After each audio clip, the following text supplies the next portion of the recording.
সত্যি কি কিছু দুর্ভিক্ষে আছি আমরা।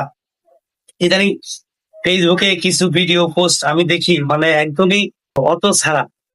লাইক আমি একটা ক্যাপশন দেখলাম, যে মধ্যরাতে এ কি করলাম। আমি কৌতূহলবশত ভিডিওটা প্লে করে দেখলাম যে উনি মধ্যরাতে একটা লুঙ্গি পরে বেলকনিতে দাঁড়িয়ে আছে। আরেকটা ভিডিও আমি দেখলাম যে সকালবেলা হাঁটতে বেরোলাম, খুব সুন্দর জায়গা, মানে জাস্ট এই জায়গার লোকেশন নাই, কোনো ক্যাপশন নাই, কোনো কিছু নাই। অনেকে তো আমি এরকমও দেখছি নিজের ভাতের হাঁড়ি ওপেন করে দেখায় যে আমি আজকে ৩ প্রকারের ভর্তা করলাম। আসলে এই ভিডিওগুলা এগুলা কনটেন্ট ক্রিয়েট করে কি হবে বলেন? আমি ওদের সাথে কথা বলে দেখেছি, পার্সোনালি মেসেজ করে দেখেছি যে ওনারা এইটা নিয়ে ভবিষ্যৎ করতে চায়, কন্টেন্ট ক্রিয়েটর হতে চায় এবং ফেসবুক থেকে ডলার আর্ন করতে চায়।